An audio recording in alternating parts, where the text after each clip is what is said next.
What's up, everybody? I'm John Middlekauff. You know what I need you to do. Subscribe to our YouTube channel. We got content for days reacting to every NFL game all the time, every single day. Subscribe, like the videos. Let's go. So Buffalo all year, I thought, was a really diverse offense. They got away from relying totally on Josh Allen. I think their running backs, they're not Detroit, but they're really good. I like their tight ends. I think their receivers, you have no star. Amari Cooper's not what he was, but it's kind of, again, a diverse group, a slot guy, a big athlete, the veteran, the rookie. And then they go 1 for 5 on tush pushes. Now, Bills fans will say we went 2 for 5. But when they were trying those, I kept thinking, John, guys, you have great backs. Second to Detroit, in my opinion, in the league. You have 2 excellent backs.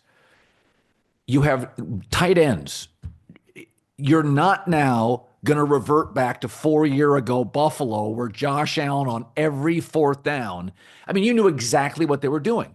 And Kansas City, conversely, though they use Mahomes, I never know what the hell they're going to do on 3rd and 2 or 4th and 1. I have no idea. I'm totally left guessing. So my first take was, okay, you reverted back to the Buffalo that can never beat Kansas City. You got tight, you got conservative, and situationally, you got very predictable, and it drove me nuts. Your take on that as we start? Well, let's start with the Eagles tush push that the Bills use. I think when you watch the Eagles do it, I hate the play because it's so automatic. But when they run the play, you can't see Jalen Hurts. He disappears. When the Bills run it, what did Nance say on the first time they ran at the beginning of the game? That Spags and the defenders told him yesterday that Josh likes to go left. Not only does he like to go left, he goes high. Yes. Obviously, he did the one Drew Brees jump over, but even when he's not going to jump over, he goes high. The guy's 6'6", 250 pounds, but he does not do the Jalen Hurts under. Nope. They clearly scouted that. And let's face it, Kansas City's defensive line on these short yardage plays.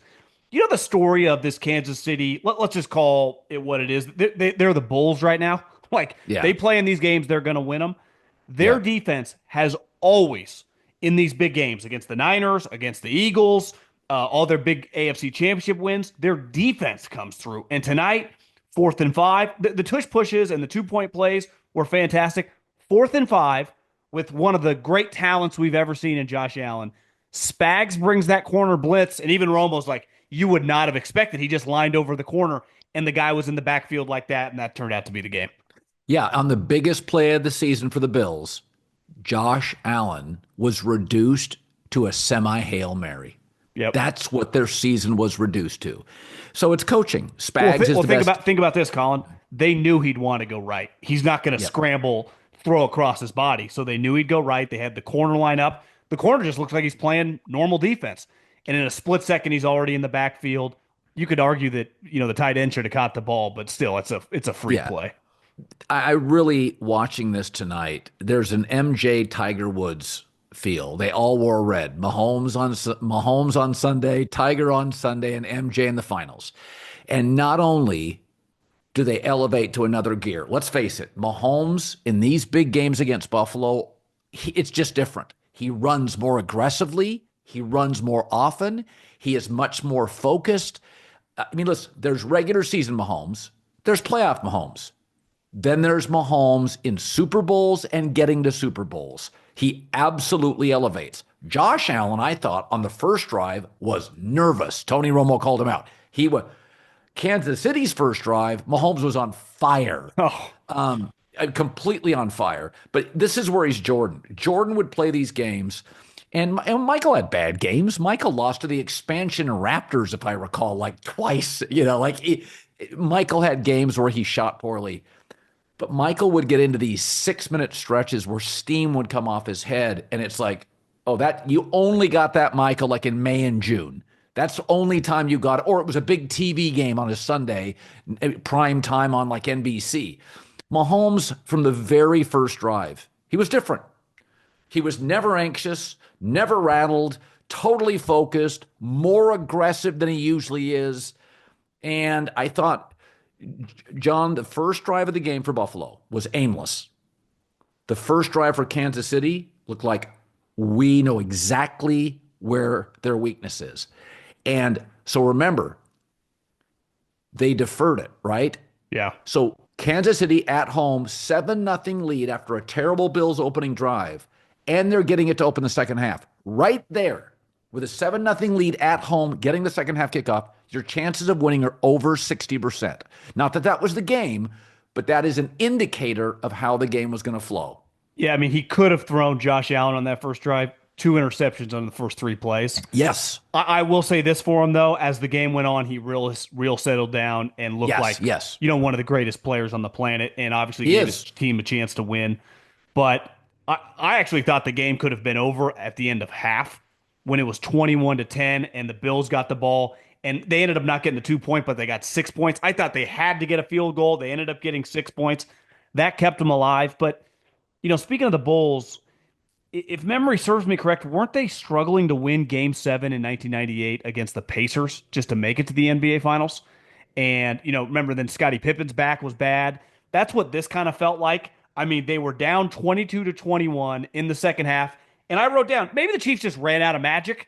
And then they didn't because the Bills fumble. They get the ball back. They score. They have a 7 point lead with 10 minutes. And you're just like, there is no way the Kansas City Chiefs, with a 7 point lead with 10 minutes to go at home, are going to lose this game. Because then the Bills even scored and tied the game, but it doesn't matter because then they flipped it where they're always going to get the ball after they tie the game. So they started getting in control once they took the lead in the fourth quarter. John, I always say this when a game is over,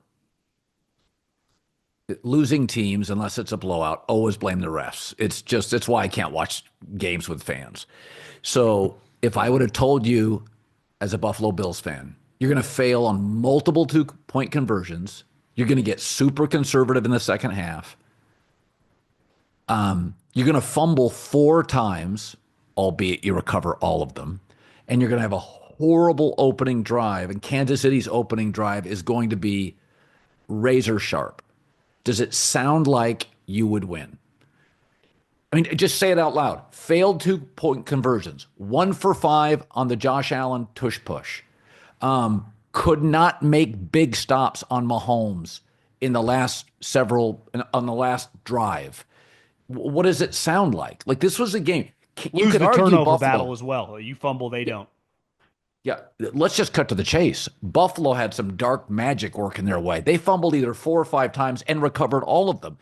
On that play where they fumbled, Josh Allen fumbled and was caught upside down in the middle of the pile. The fact that they recovered that is the most fortuitous bounce Buffalo could ever get. Yeah. By the way, I had the Bills winning this one. I was kind of rooting for the Bills to win. I wanted to see a new Super Bowl. But when I watched Philadelphia, my take that whole game was Buffalo they do not match up with Philadelphia. They are not going to be able to stop Philadelphia. And I do feel like Kansas City will have a shot. Yeah, I mean, listen, Josh had to do the Drew Brees on that 4th and 1 because he realized I can't do what I've been doing. It's not going to work. And, the reason Drew Brees does that, he does that into the end zone. So even if they hit the ball out, it's already scored a touchdown. It shows you why you can't do that. And listen, I think what really shined through tonight, and listen, the Bills, these teams, beside that Burrow team, when you play the Chiefs, the teams crumble. I mean, last year, the Ravens, just an embarrassing loss. What happened to the Houston Texans a week ago? The Bills, listen, they keep running into this team, but they do play them better. The Niners and the Eagles have played them well in the Super Bowl, but of all the AFC teams, mainly Lamar and the Ravens, like they've played this team really well. They've had a chance to win. But the difference is, I mean, how good, like you said, that opening drive. It's like, did Andy have a month to prepare for this game? I mean, it's crazy. Spags down the stretch. How many times do his blitzes work perfectly? How dialed does he have this group? I mean, every time he gets Chris Jones in the right spot, how well his defensive backs play. Listen, I love this game because I thought it kind of just was a throwback game. The violence, the effort. I mean, even that one touchdown play by Cook when he reaches the ball over. Oh, my God. I thought this game was, game of the year just in terms of what was on the line. I mean, the Chiefs desperately want to do this. The Bills' effort was fantastic.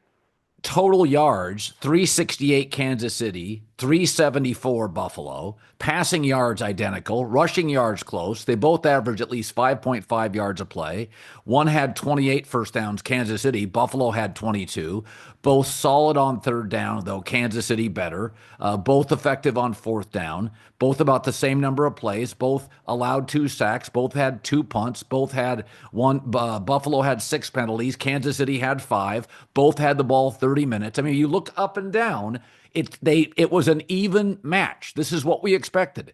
I predicted 28-27 Buffalo, but failed 2-point conversions, very Josh Allen reliant on big tush push plays, and in the end, it's just a matter, like even Kansas City's final drive. It was just you needed Buffalo because they had a chance, because they had a timeout. They had a chance to get it back maybe with 15, 20 seconds. Kansas City delivered 2 big plays. And we knew all year Buffalo's defense was a liability, but we thought Kansas City's offense would not punish you because it had sputtered most of the year. Hell, it sputtered against Houston. I don't remember a coach in all my years of watching football. Typically, the guy that always blitzes, has some incredible moments, but also has some pretty embarrassing moments. I don't remember a guy now for 6, 7 straight years who is just known as the king of blitzes.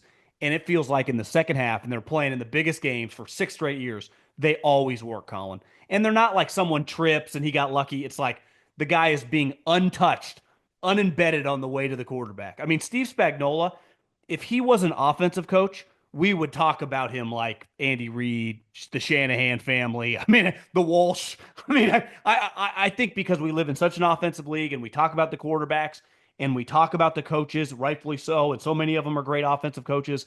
This guy has had one of the greatest stretches in the history of football, especially in a Well, league that is, let's face it, kind of anti-defense.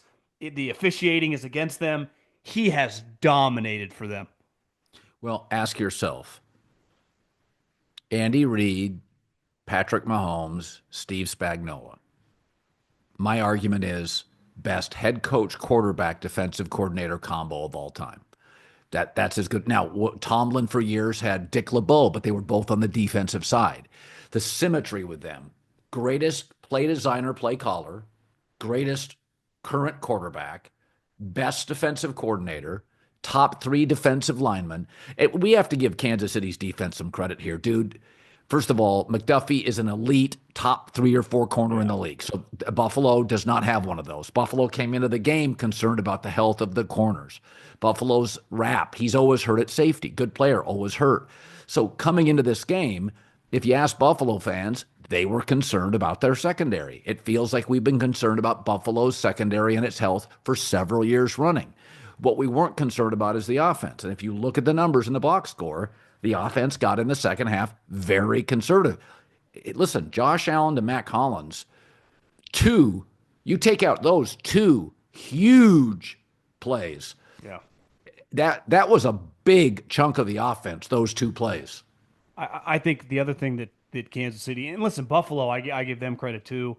They're just not quite as physical as the Chiefs. The Chiefs are the best tackling team in the league. How good, forever it was Eric Reid, who was the first round pick for the 49ers from LSU, and then his brother comes along and Andy Reid just signs him as a free agent from Houston. And how good has Justin Reid been for them? He makes so many open field tackles. I mean, they're tackling with their, obviously most defensive lines of good teams are physical. How good is their secondary? They all hit like linebackers.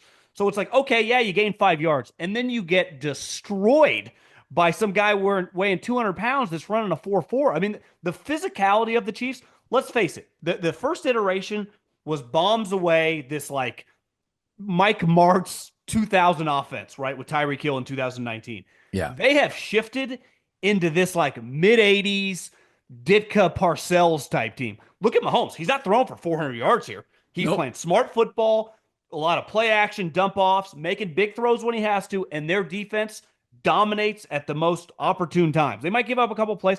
Like you said, the Matt Collins play, it's one of the great catches you'll see ever in a playoff game. My God. The guy draped all over him. It was Willie Mays with a guy draped over his shoulder. So a great pass. I mean, that was just a great NFL football play.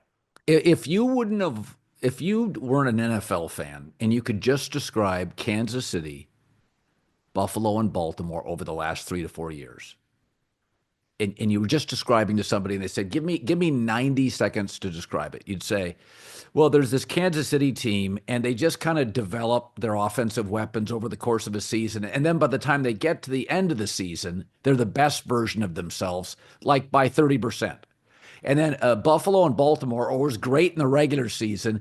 And then they play Kansas City and like they kind of change and they're a little conservative and they get a little weird with their quarterbacks. And that's what the games look like. And that's how I feel. Kansas City, worthy today, hugely valuable. I mean, Kelsey kind of disappeared. So worthy was a huge part of it. Mahomes was more aggressive. So I feel like Kansas City does this every year. We're kind of like, this offense is tough. Is Kelsey even? Oh my God. Then they get to the playoffs. You're like, okay, they're in December. They're kind of, and then they play in a game like this and you're like, shit, they are really good on third and fourth down and situationally. Well, listen, I mean, both these guys have a long time to play out their careers. Let's not forget on draft night, the Buffalo Bills traded with the Kansas City Chiefs, who Yeah. drafted Xavier Worthy, who tonight Yeah. had 6 catches for a touchdown, and he had another couple carries for 16 Huge. yards. They Huge. drafted Keon Coleman, who, again, I think is going to be okay, had 1 catch for 12 yards. So if I'm a Yeah. Bills fan and Andy Reid, and remember, they took some shit that night. It's like, of all the teams you could trade, should we be doing a deal with this? And, old school football people would say value's value if you don't want the player. But if they want the play, if Billy Bean's on the horn and he wants the player, maybe just keep the guy or just draft the guy. And Xavier Worthy, not even just tonight, but I would say down the stretch of this season, it took him Yes. a little Yes. long. You're Yes. like, he is going to be dramatically better next year with Patrick and Andy. Watch Well, out. and Rasheed Rice comes back, Yeah, could become a one.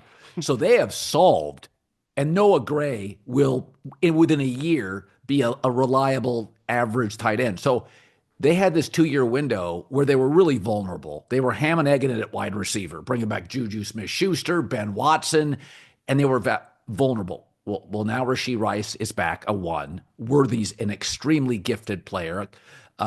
Was more of a gadget guy early. Now he's a volume guy. I didn't know if he'd ever become a volume guy. So they had this 2 year window when you kind of had opportunities to beat them. They were relying on Sky Moore and Super Bowls. Yeah. Like that shit's over now. They're not. Now they're ready to roll, and they've got the receiving unit figured out. I think there's a decent chance there's been some buzz. You could argue now, win or lose, that this could be Kelsey's last game. But I think the scary part would be is like they didn't really need him to beat the Bills, who are by far their biggest foe.